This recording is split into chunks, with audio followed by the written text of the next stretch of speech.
My intent is to show you guys how you can hunt 30 acres successfully.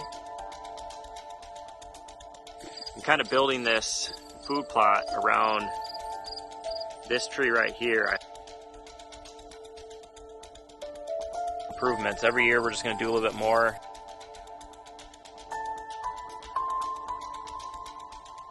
This isn't just about hunting.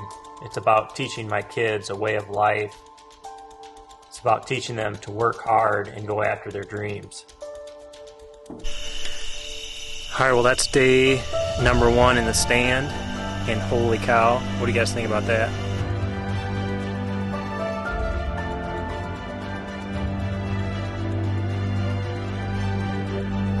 I'm gonna wrap up day number 4 of my season.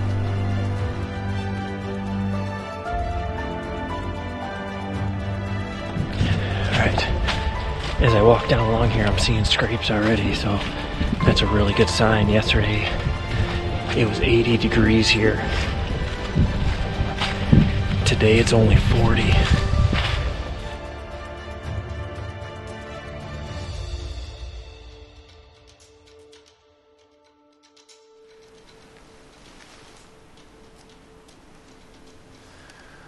Good morning, it's October 26th.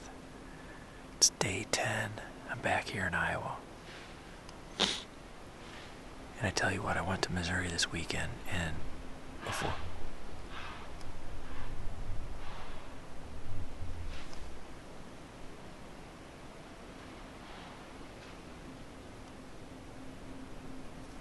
I can hear a deer blowing down the woods. I don't know, my wind's not even going that way. But anyway, we got an inch and a half of snow this morning.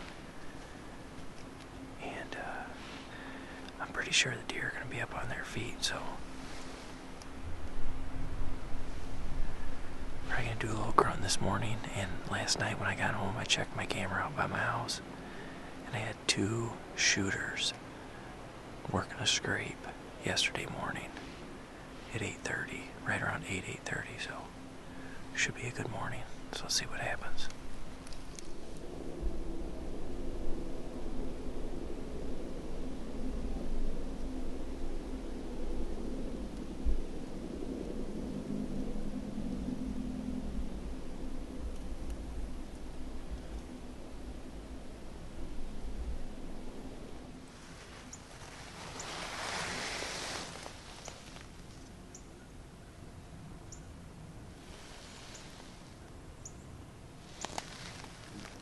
Day 10. I'm back in Iowa, and the deer sign over the last few days has really exploded. The scrapes and the rubs are open everywhere. And I'm starting to get daylight pictures of shooters.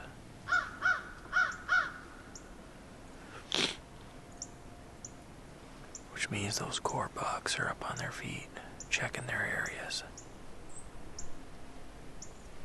And right now it's about 20 degrees on October 26th, and we got about 1.5, 2 inches of snow.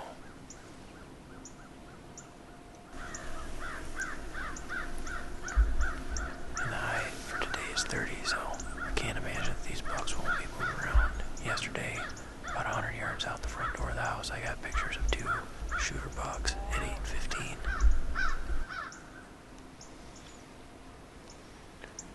They've been active on the property every single day. So I try to sit in here as long as I can. It's pretty cold, but it's a perfect morning.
had 3 does, and then I've had 2 bucks. Decent bucks. I think they are 2. Maybe one was maybe a 3-year-old. But there must be a couple scrapes right down here in the edge of the woods, because they both came up and worked the same scrapes.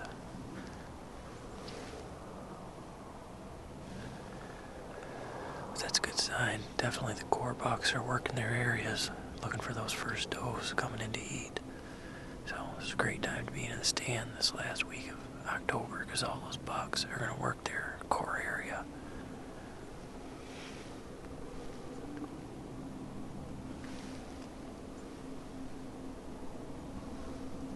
Ooh, it's cold.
Just like that. I just smoked him. That's the same as one of the 2 big bucks that hit this scrape up by my house yesterday morning at 8:15. And I'm pretty sure I just smoked him. It sounded like he crashed down in there. I just double lunged him. He came out down over here. And he stopped up on this hill and he was looking back up that way. So when he wasn't looking, I let out just a couple grunts and I aimed my grunt tube back behind me. And he looked, and then he waited, and then he just started coming this way. And there's a scrape right here on the other side of these pine trees. And I got a camera on it, but I think he was going to come and hit that scrape and then go see if he could find that buck. Oh my gosh.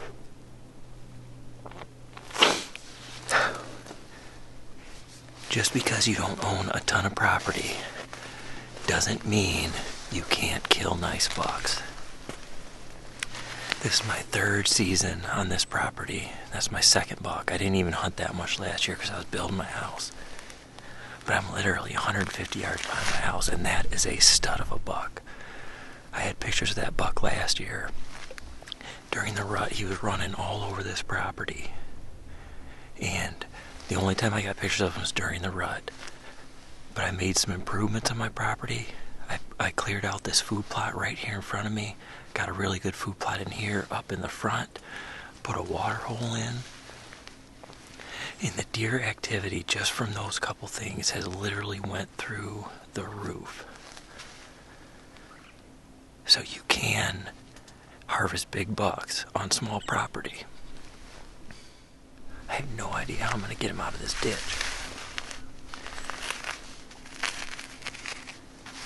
Alright, well, I'm just going to sit here I'm going to give him about 30 minutes, so.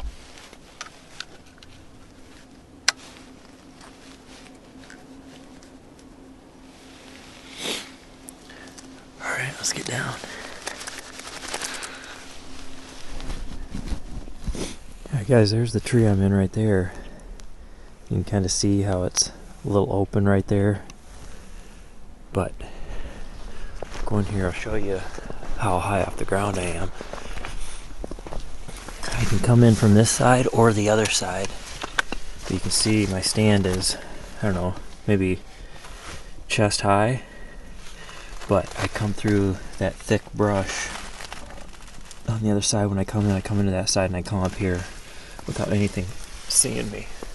I'm gonna leave my bow and stuff there, but you can see I was right there. And the key, I think a lot of times as hunters, sometimes we think that we gotta be 20 feet up in a tree, and that's just not the case. I have found a lot of luck hunting out of these cedar trees, and I actually killed the first buck out here. I killed in one of the jack pines, and I love those trees because they stay green all year, and so you have good back cover, and that's the key to not being seen in the tree, is having good back cover. So let's see if we can find out where this buck was standing.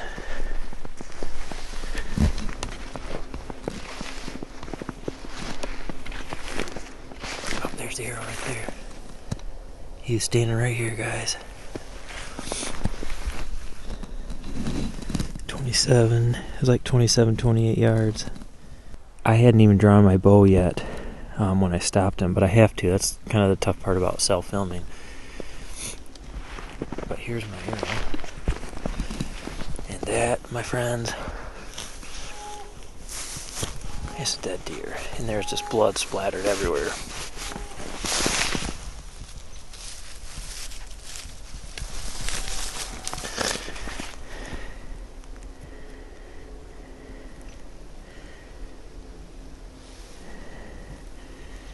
Gotta like that, my friends.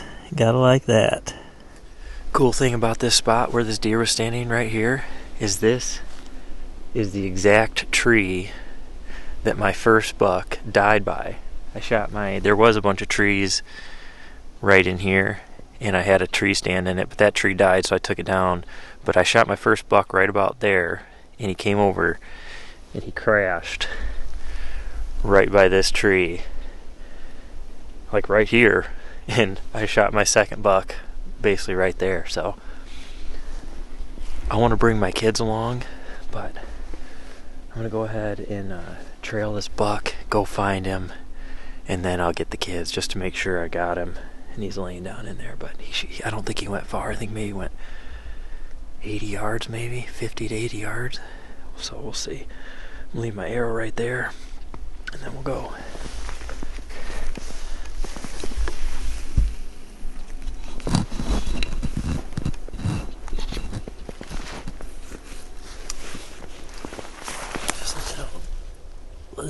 this, covered with blood here. Guys, look at all that. That's the lungs.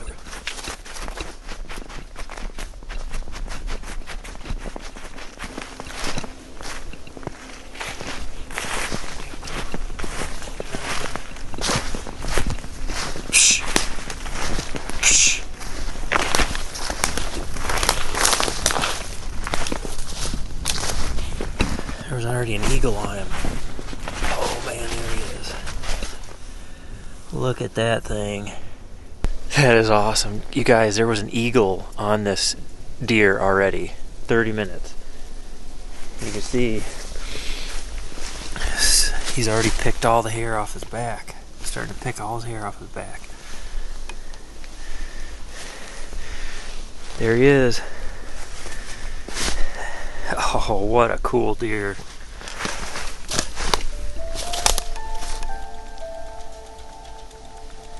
Massive buck.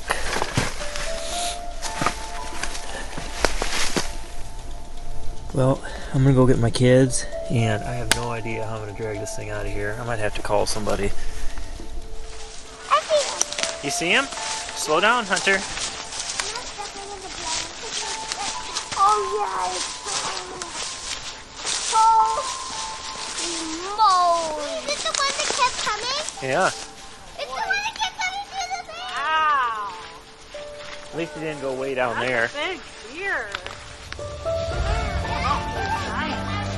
Yeah. Where Oh yeah, he likes is it?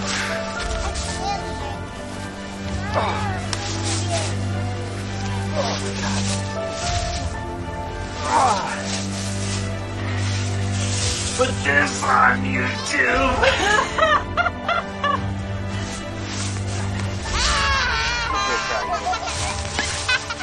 Well, how much weight are we going to lose when you got it?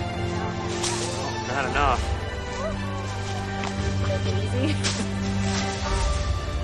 Look at that hole. That broadness.